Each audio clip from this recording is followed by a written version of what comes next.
Warga desa Kwagean, Kecamatan Loceret, Kabupaten Nganjuk berinisial AS 47 tahun mengalami kerugian puluhan juta rupiah dan terancam kehilangan rumah akibat penipuan oleh YM, seorang teman dekat. Kasus ini dimulai pada 2014 ketika AS meminjam 60 juta dari BPRD Nganjuk. Karena kesulitan ekonomi, AS tidak dapat melanjutkan pembayaran yang membuat rumahnya terancam dilelang. Upaya untuk menyelamatkan rumahnya pada 2022 melibatkan tawaran bantuan dari YM.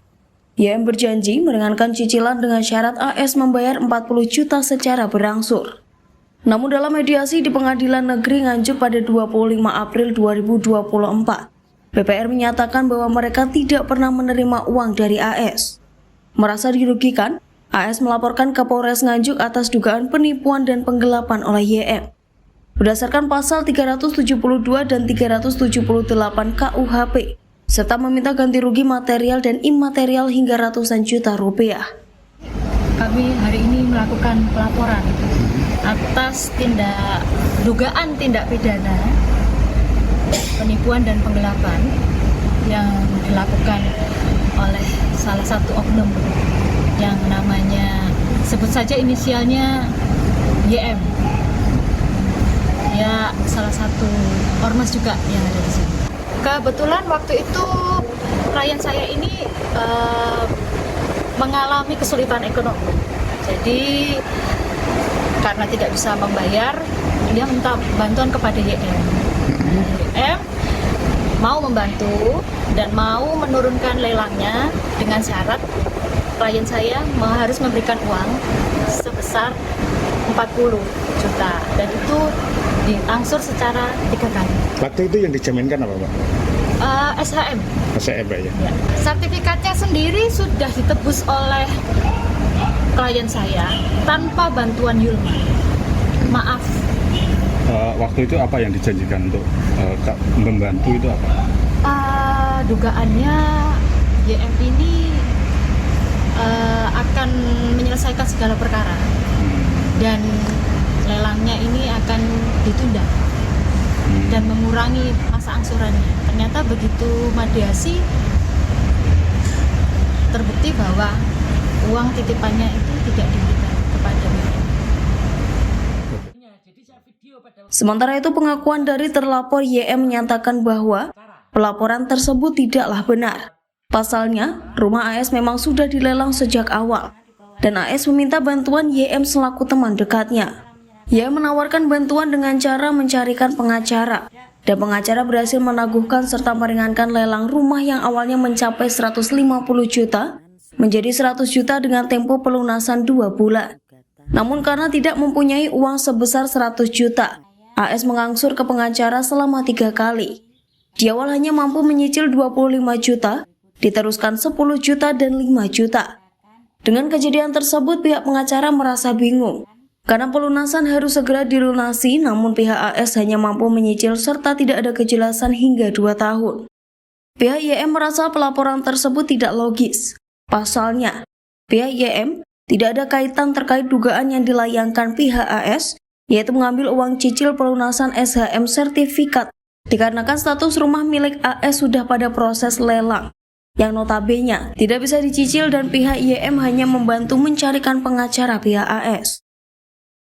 Yang pertama harus saya tegaskan bahwa pelaporan yang dikatakan itu adalah masuk di dalam ranah penipuan dan penggelapan itu sama sekali tidak benar. Karena dapat saya jelaskan dan saya juga punya bukti-buktinya nanti yang akan saya sampaikan, yaitu pada awalnya rumah itu bukan masuk dalam tahap penyicilan, tetapi rumah itu sudah dilelang, jadi diplang lelang. Jadi dia menyampaikan bahwa rumahnya ini dilelang bagaimana. Jadi dia meminta nasihat saya karena dia sering ke sini. Jadi dia minta nasihat saya mengatakan bahwa yang bisa melakukan hal itu harus pengacara. Jadi akhirnya dia minta tolong supaya pengacara itu bisa menangguhkan terkait pelelangan itu. Lalu saya carikan pengacara. Dengan pengacara itu, dengan timnya, itu disampaikan bahwa waktu itu harus membayar uang lelang itu 150 juta. Jadi dengan banknya seperti itu, dia mengatakan seperti itu. Terus dengan timnya itu, saya saksinya bahwa itu biaya untuk pengacara sekalian melakukan penebusan itu 100 juta. Jadi sudah disepakati, dan itu juga ada videonya. Jadi saya video pada waktu dia membuat surat kuasa kepada pengacara. Nah, setelah dia membuat surat pengacara, karena belum ada uang, dia membayar dulu 25 juta awalnya. Nah, 25 juta itu adalah dia menjanjikan bahwa yang 75 juta 2 bulan lagi akan dibayarkan. Jadi pada waktu dia bayar uang 25 juta itu, karena uang itu bukan untuk saya seperti yang disepakati di pengacara, cuman dia membayarnya lewat saya, maka saya tulis itu sebagai titipan. Karena saya yang menerima, ya saya yang tanda tangan sebagai penerima uang. Tetapi uang itu juga saya bayarkan kepada tim pengacara. Ada nanti videonya juga, bahwa dia memang menuliskan surat kuasa kepada pengacara itu. Dan sesuatunya yang ngurusin nanti pengacara. Terus ternyata 2 bulannya juga seperti itu, tidak sesuai seperti apa yang dia janjikan. Terus cicilan, uangnya cicilan, artinya seperti yang disepakati oleh tim pengacara, yaitu 100 juta. Dia bisa membayar 5 juta, terus akhirnya 10 sampai jumlah total 40 juta. Nah, pengacara sudah melakukan penawaran, dan itu bukan urusan saya terkait penawaran mau nanti ambilnya itu mau gratis, mau bayar berapa, kesepakatannya kan 100. Nah, setelah dia mundur-mundur, bahkan yang dijanjikan mundur 8 bulan dia akan melakukan pelunasan kepada pengacara, itu pun tidak dilakukannya. Sehingga hampir 2 tahun. Nah, pada waktu 2 tahun barulah si A ini itu bengok-bengok lagi ke sini. Karena apa? Rumahnya diajukan lelang kembali di Madiun itu, namanya apa saya sampai lupa karena bukan saya yang ngurusi terus terang.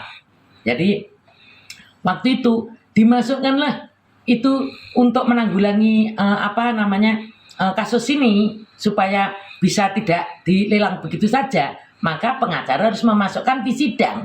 Nah, termasuk uang di situ juga, dari uang 40 itu juga. Jadi itu sampai sidang di pengadilan, dan dia tidak pernah datang. Pada waktu mediasi sudah disepakati jumlah uang yang harus dibayar, dia tidak mau datang. Padahal awalnya datang. Jadi seperti itu yang terjadi. Tidak ada urusannya dengan penggelapan, tidak ada. Malah dia yang selalu wan prestasi terhadap pengacara itu. Seperti itu. Dengan adanya pelaporan tersebut, pihak terlapor YM merasa dirugikan serta dianggap mencemarkan nama baik. YM menganggap pelapor memanipulasi kronologi yang sebenarnya. Jika tidak terbukti, pihak terlapor akan melaporkan balik pihak pelapor. Dari Nganjuk, Riko Purnama melaporkan.